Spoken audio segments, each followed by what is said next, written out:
Hey everybody, I'm Jean Marie, and I am excited to welcome you to the Oakland Art Murmur very first ever virtual artist talk.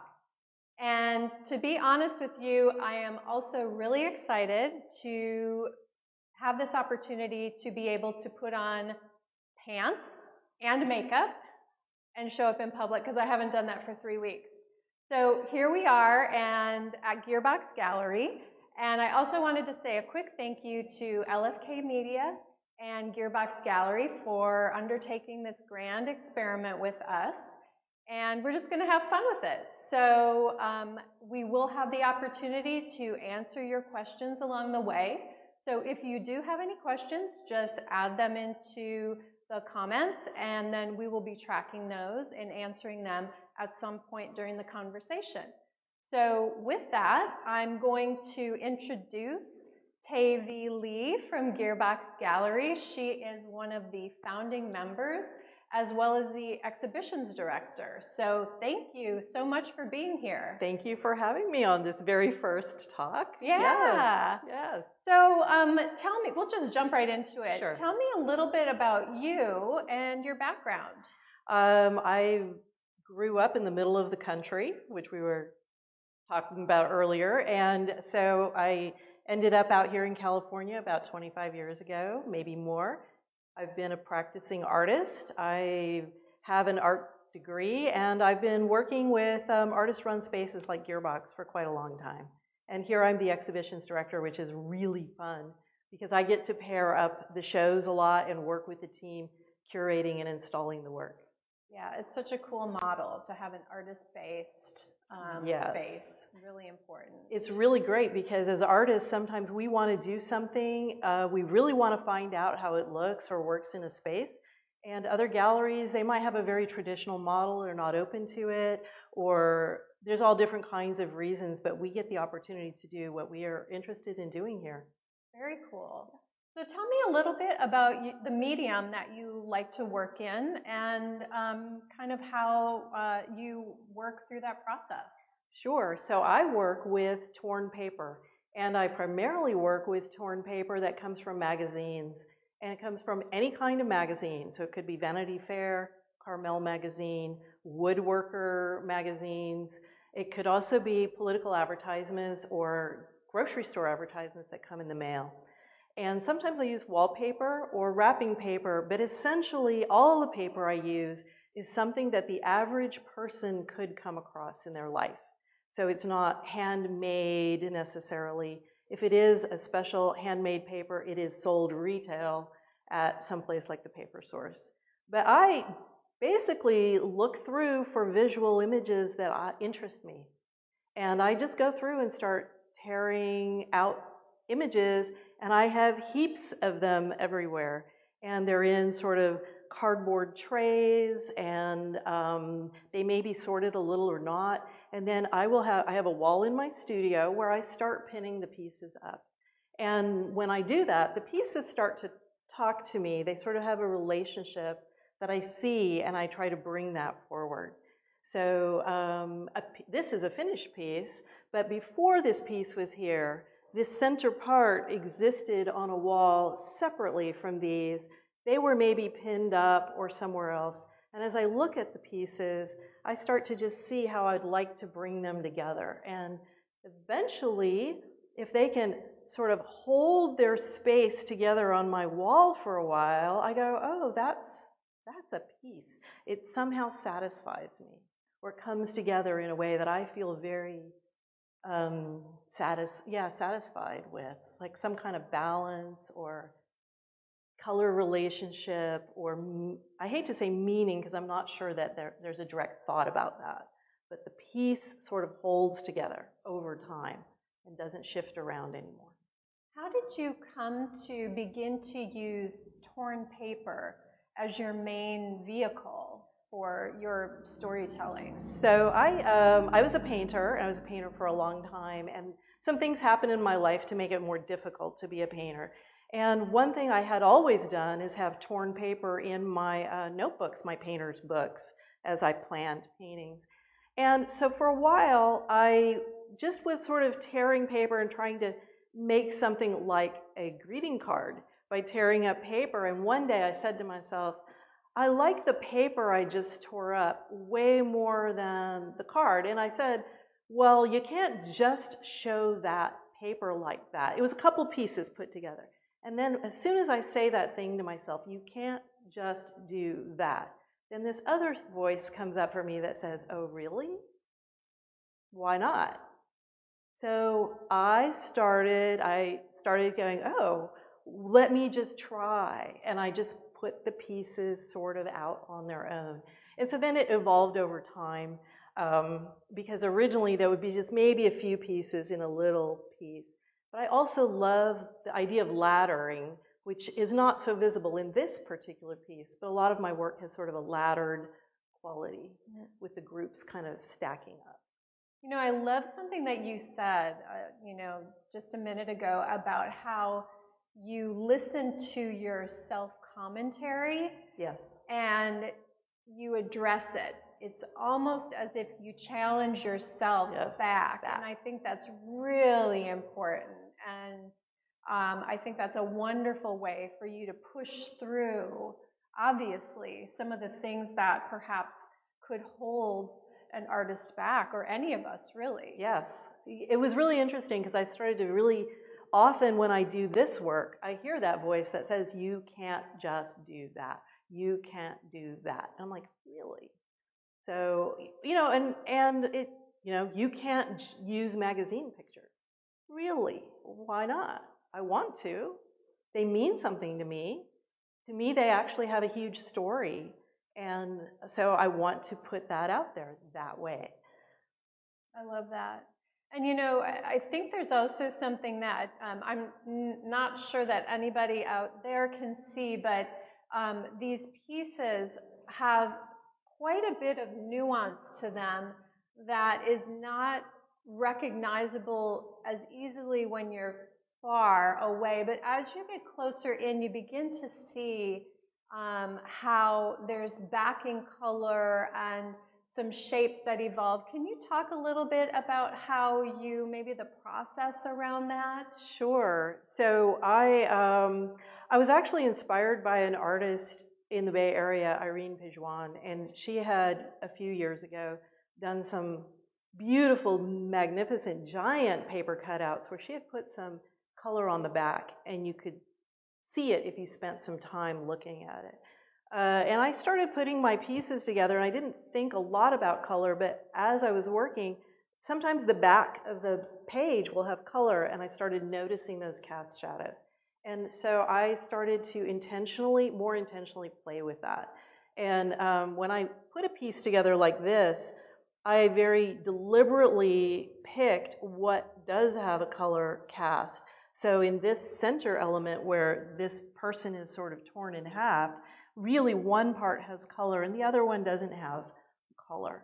And so as I create the piece, it's intentional for me that the color, if you spend time with the work, the color emerges as a pretty interesting part of the work that's not, like you said, immediately obvious when you walk right by it. So it just sort of developed out of that. Also, the depth of the work really developed because I started out just doing really flat pieces, and it's maybe hard to see here, but this is backed with a brass shim that can be bent and hold its shape. And these pieces likewise have a backing of aluminum, a very thin sheet of aluminum that can help it hold its shape, the shape that I'm interested in getting. So I try to use the natural shapes that happen with paper, but just get them to hold their place for the piece. Definitely. Is there anything about this particular piece that as you were working on it was kind of a story or a line of commentary that was coming through for you personally? And this is just your own personal take on it. Right. Because I do like it when people have their own personal take. And I actually really I enjoy hearing what their personal take is. So for me, this piece started with this center element. And essentially I do this a lot. I tear faces and I tear you know, you might have just the eyes or just the mouth or half the face. So I just literally tore her.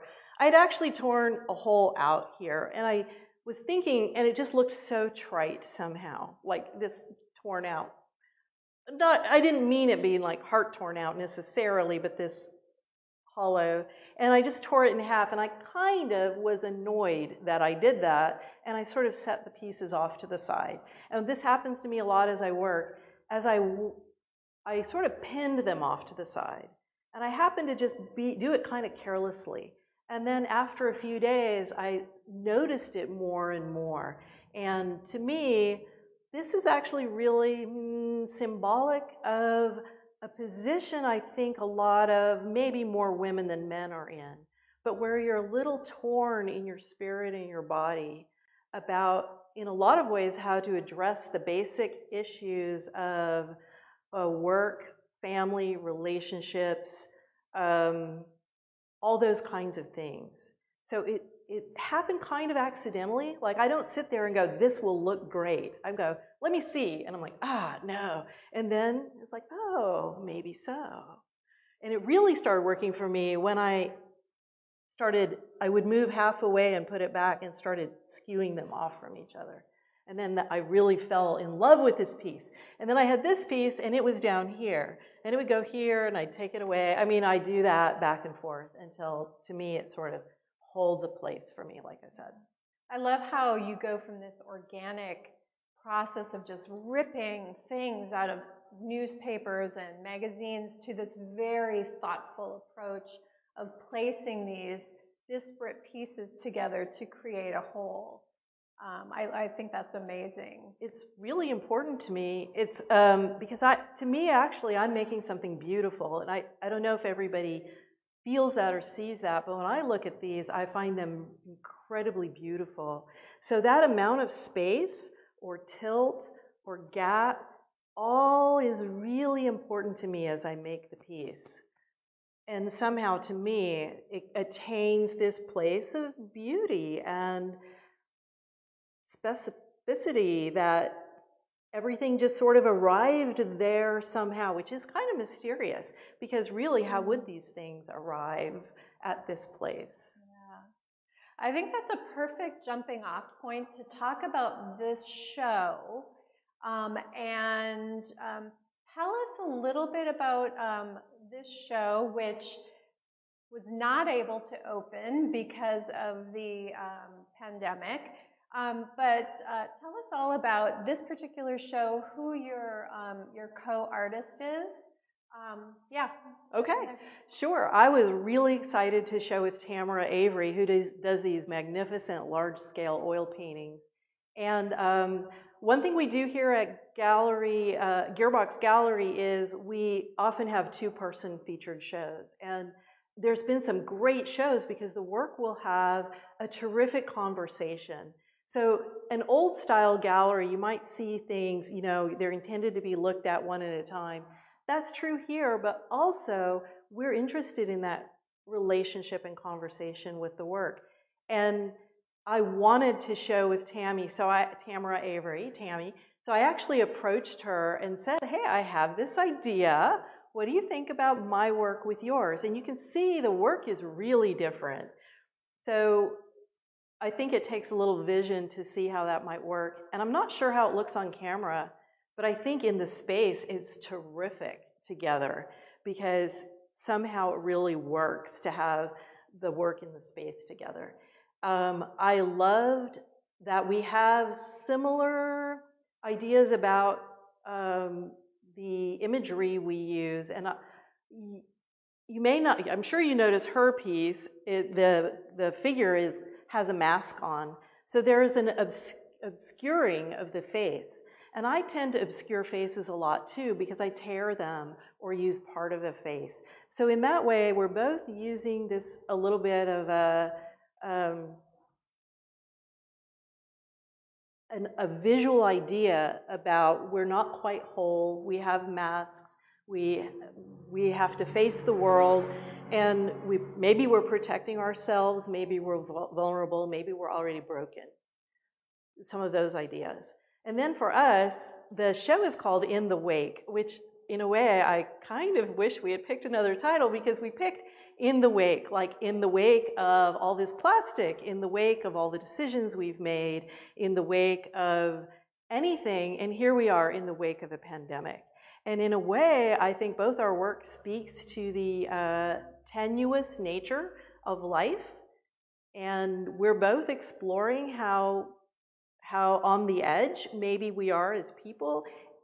And unfortunately, right now, we're finding out really firsthand how that is actually a truth for us. But it's been there all the time. Wow, that's really amazing. Are you thinking about this, you know, you mentioned kind of being on the edge. Are you thinking about the show differently, or would you do anything differently now versus when you were initially starting to put the show in and install it? I'm not sure if I would do anything different, but now it seems eerily ironic. My work, besides that sense of beauty that I was talking about, it's a lot about the tenuous nature of our life. So in a way, this exhibition speaks really beautifully to that. And that was one of the things I wanted to see with the work together, and I think we do see it. So I'm not sure if I would do it differently.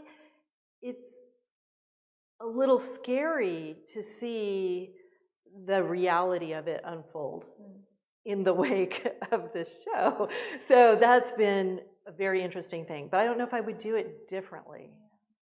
Tell us a little bit more about how you chose to pair your paper pieces with the paintings, and what did that process look like? Like specifically, which one? Yes. Yeah, because you know, folks can't see it, but this is a great example of how there's these large-scale paintings that are paired with TaVee's more delicate, you know, intricate pieces. So tell me about how you found working together to pull these as pairs.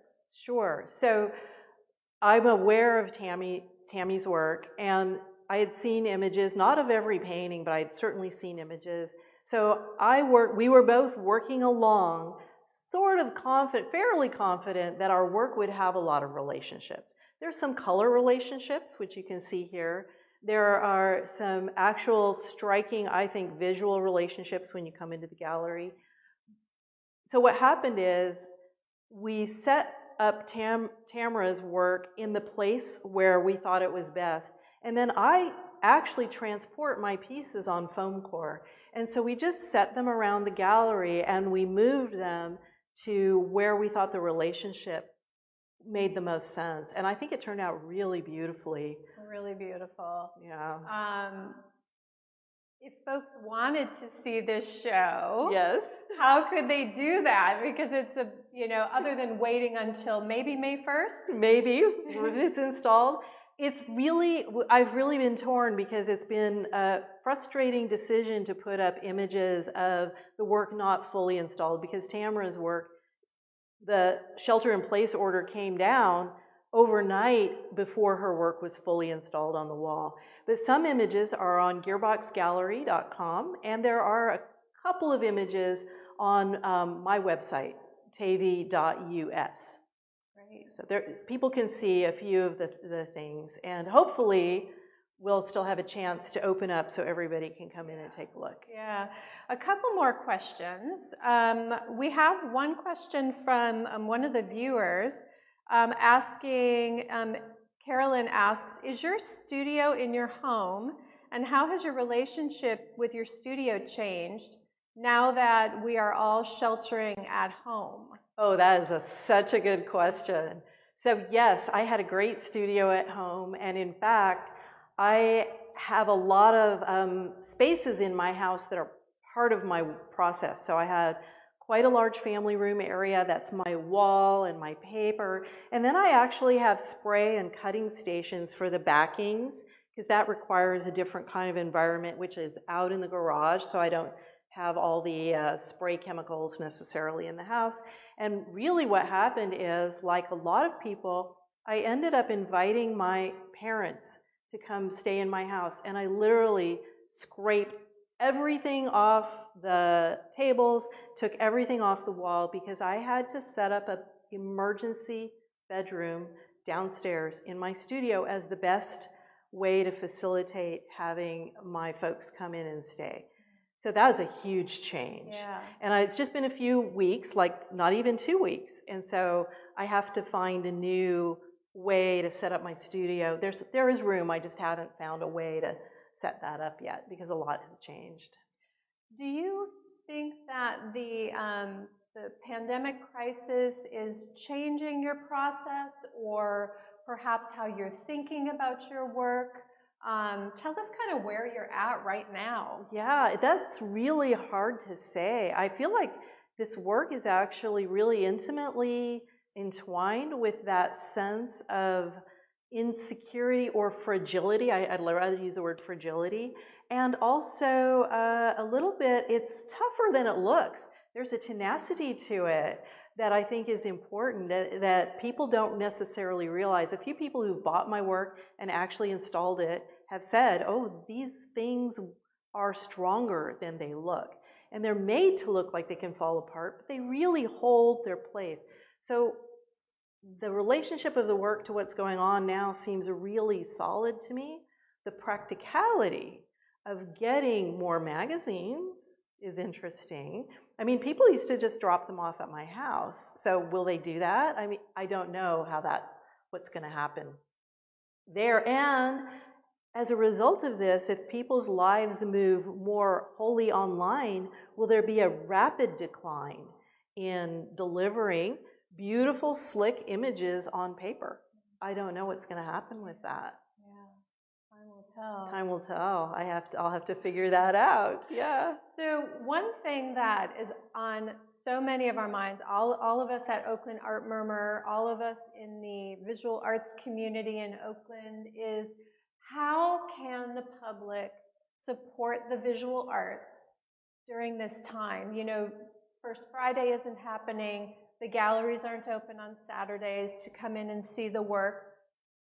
How can people connect, and how can people support the artists that obviously, because of the closures and the shelter in place, or shelter in studio, that's going to cause an effect? And of course, many artists are also employed by the gig economy, bartenders, Yes. you know, hostesses, wait staff, etc. All of those jobs have gone away. So what's your recommendation for the public to connect?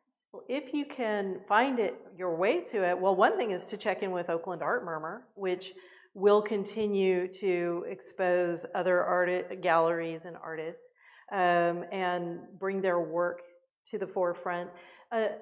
Follow the websites of your galleries, check in with the artists, maybe check their website. If you can find your way to it, consider buying local art even in the midst of all this.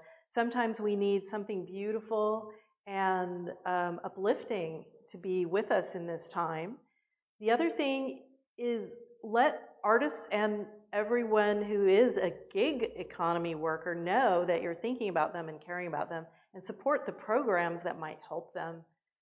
That would be important. I am a freelancer, and so this is a tough time because I do have work, but it is dwindling and hasn't turned around yet. Yeah, yeah, definitely. There's so many others that are in that same boat. Well, I would like to add, both Gearbox and the gallery upstairs from Gearbox, our transmission gallery, are working on adding more online options so people can take a look at more art specifically online. We used to not do that because we wanted people to come see the work in the real. So we kept that kind of as a minimum, and we're going to beef that up. Yeah, yeah. Well, I wish you luck, and hopefully we won't be social distancing too much longer, and we can invite everybody who's watching to come and enjoy the show in real life at Gearbox Gallery. Until then, we want to hear from you. We want to hear about the types of artists and artwork that you're interested in. We want to hear what you thought about this virtual artist talk, because we want to do more of these in the future. And we want to make them engaging and interesting for all of you. And of course, you can always follow us on oaklandartmurmur.org, and you can get in touch with us via email at whatsup@oaklandartmurmur.org, and follow us, of course, on Facebook, Instagram, and Twitter. So I want to thank you all for joining us today and helping us out with this grand experiment. And thank you, Thank you, TaVee, Jean. so much. Yes, thank you.